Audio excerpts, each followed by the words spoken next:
सतगोत्रडोयाम सरदः सतं प्रभव मसरदः सतं दीनाहत्या मसरदः सतं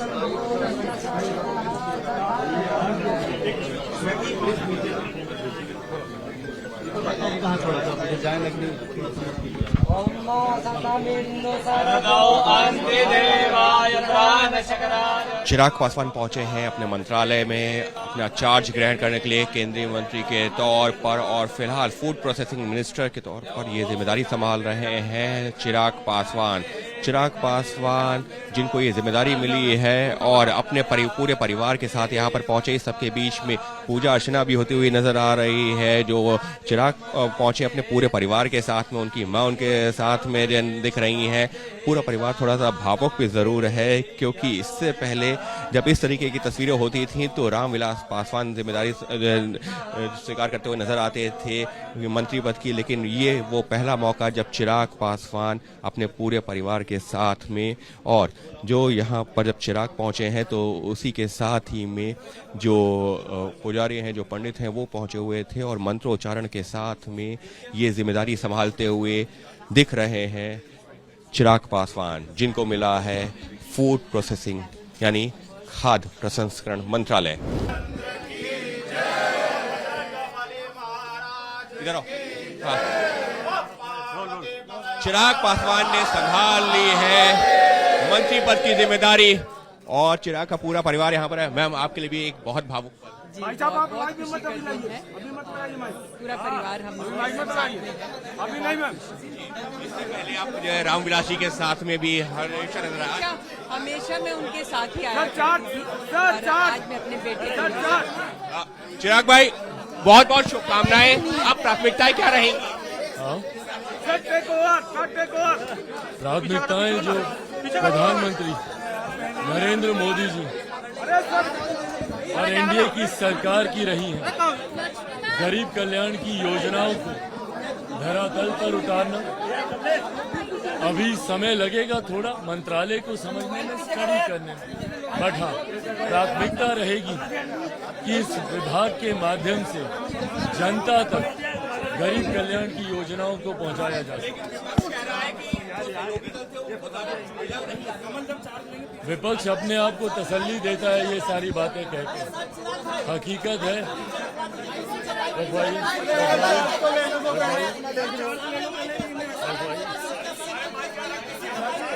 साफ तौर पर विपक्ष खुद को तसल्ली दे रहा है, कह रहा है चिराग पासवान का उनका पूरा परिवार यहाँ पर इस वक्त मौजूद है, और पूरे परिवार के लिए निश्चित तौर पर एक भावुक पल और एक बड़ा दिन।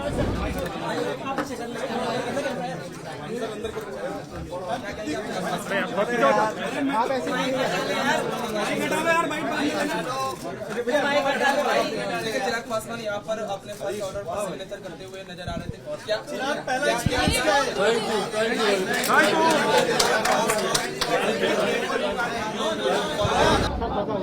देखिए, प्रधानमंत्री जी ने जो जिम्मेदारी दी है उसको पूरी ईमानदारी से, पूरी मेहनत से, पूरी निष्ठा से निभाने के संकल्प के साथ यहाँ आया हूँ।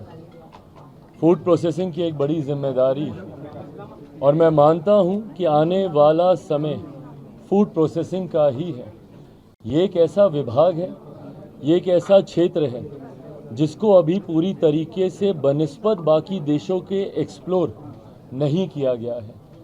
स्कोप हद से ज़्यादा है। अगर आप दुनिया भर में फूड प्रोसेसिंग का अगर आप इन्वॉल्वमेंट देखेंगे, उसके बनिस्बत भारत में लगभग 2 से 3% भी इसका इन्वॉल्वमेंट नहीं है।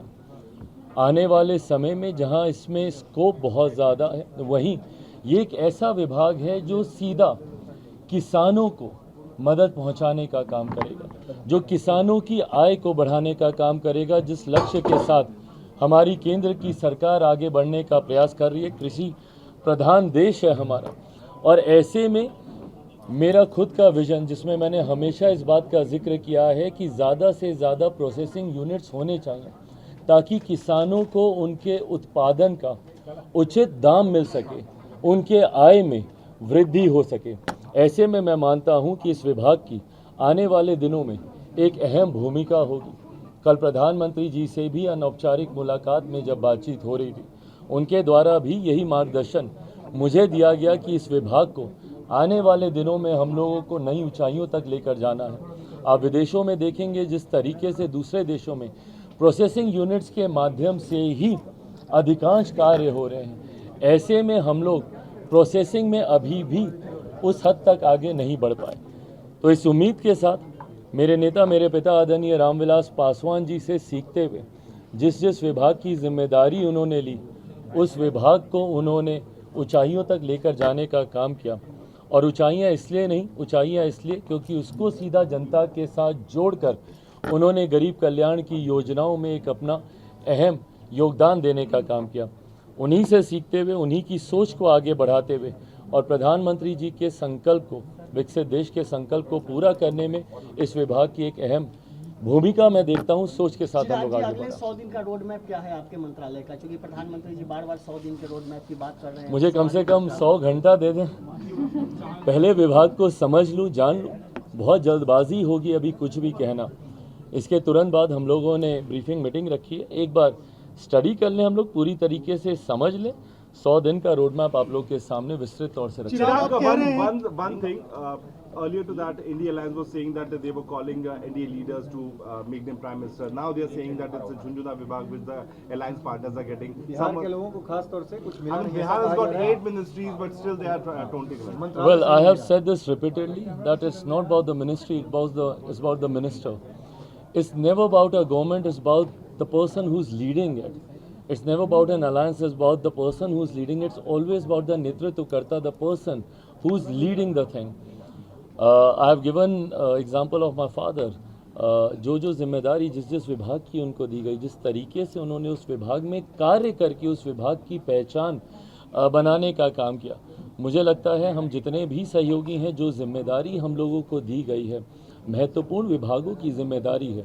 और ख़ास तौर पर अगर आप उसका जुड़ाव देश के गरीब वर्ग से अगर आप देखें, फूड प्रोसेसिंग का मैंने जिक्र किया, किसानों की जब आय को दुगना करने की हम लोग सोच रखते हैं, जब किसानों को मुख्य धारा के साथ जोड़ने की हम लोग बात करते हैं, कृषि प्रधान प्रदेश है, ऐसे में आप मेरे विजन में भी देखेंगे मैंने हमेशा प्रोसेसिंग यूनिट्स की बात की।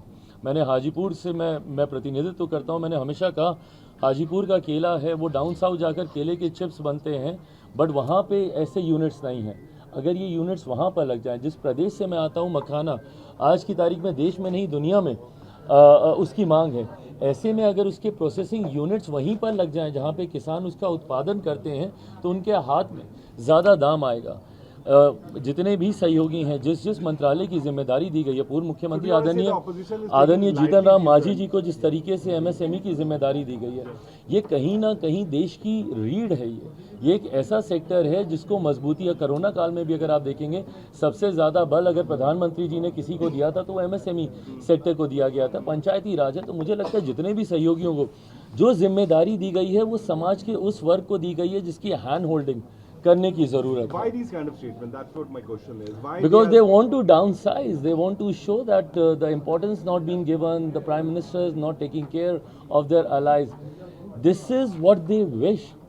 अपनी ख्वाहिशों को पूरा करने के लिए इस तरीके के बयानबाजी विपक्ष करता आया है। मुझे लगता है आने वाले दिनों में जब इन मंत्रालयों के कार्य वो देखेंगे, अपने आप उनको समझ में आएगी कि कितनी महत्वपूर्ण जिम्मेदारी है। एक और सवाल कि आप आज पहली बार मंत्रालय का चार्ज ले रहे हैं और जय श्री राम का पट्टा लगा हुआ है आपके ऊपर, इसके जरिए भी कोई मैसेज है क्या? कोई मैसेज नहीं है, ये मेरी व्यक्तिगत आस्था से जुड़ा हुआ विषय है। ये बात किसी से छुपी नहीं है कि मैं मानता हूँ इन सारी चीज़ों में, और मैंने हमेशा इस बात को बोला है कि ये व्यक्तिगत आस्था है, इसका मेरे कार्य से या इसका मुझे दी गई जिम्मेदारियों से कोई लेना देना नहीं है।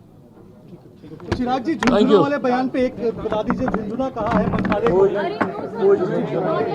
बोलिए चिराग जी, सबको झुंझुनू वाले बयान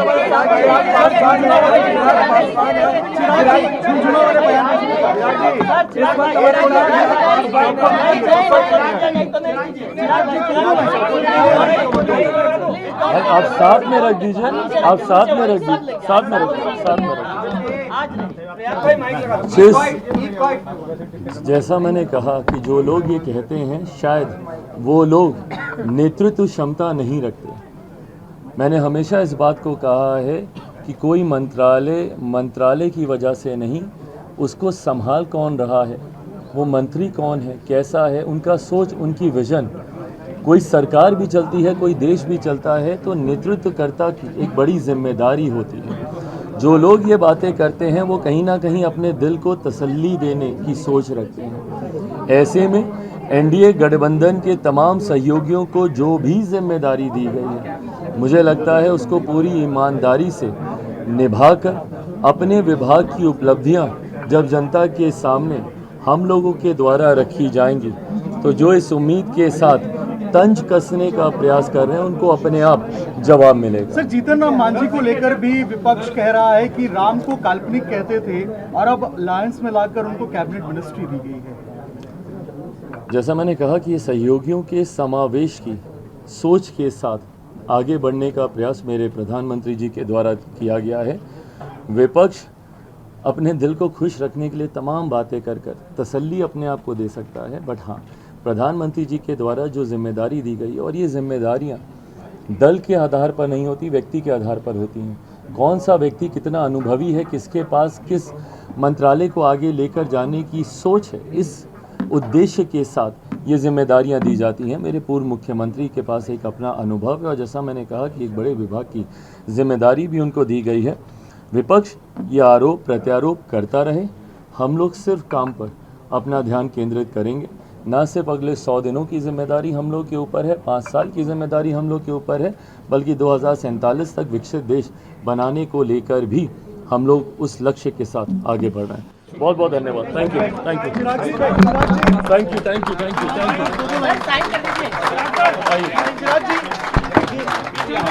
थैंक यू।